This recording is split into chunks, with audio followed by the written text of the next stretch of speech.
Каде е Мила Царовска? Дали вице-премиерката активно учествува во донесувањето мерки за помош на граѓаните и стопанството? Оваа дилема е отворена веќе подолг период откако главниот координатор за економските политики во владата буквално како да пропадна во земја по кулминацијата на кризата. Мила Царовска речиси да ја нема во јавноста. Освен неколку гостувања по медиуми, детално не ги образложила мерките на пресконференција уште од 18 март при презентацијата на првиот сет мерки.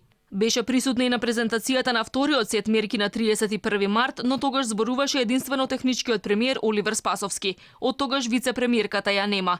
Експертите коментираат дека од поединечните пресконференции се добива впечаток дека министрите не се синхронизирани меѓу себе.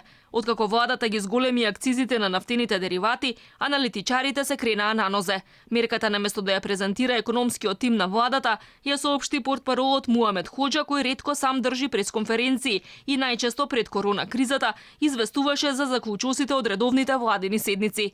Најголеми критики на социјалните мрежи се упатија токму кон вице-премиерката за економски прашања. Аналитичарите негодуваат затоа што Царовска ја нема толку често, за разлика од незиниот претходник Кочо Ангјушев, кој редовно се појавуваше и детално објаснуваше за најразлични теми од областа на економијата. Веќе во изминатиот месец дена јас не видов дека имаме ние вице-премиер за економија.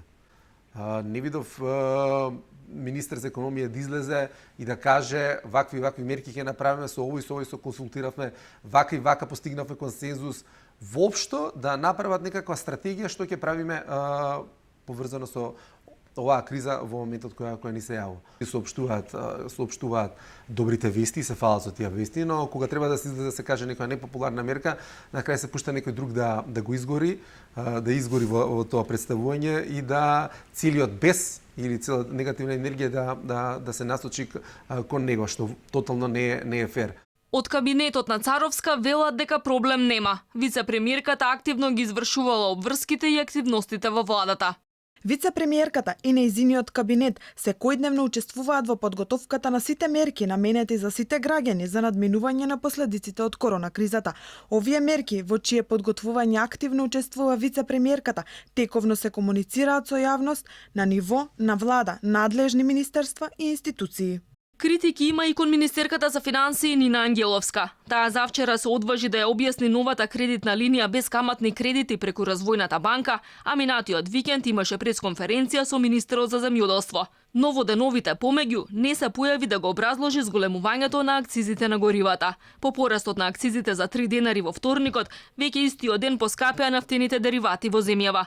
Незадоволните превозници, дистрибутери, транспортери најавија протест. Од асоциацијата Макамтранс објаснуваат дека поради воведените мерки нема да има собирање во групи, туку една огромна колона камиони, влекачи, комбиња и автобуси ќе се движат по одредена маршрута низ патиштата со натпис протест и како една целина ќе застанат пред владата. Протестот е закажан за во вторник напладне.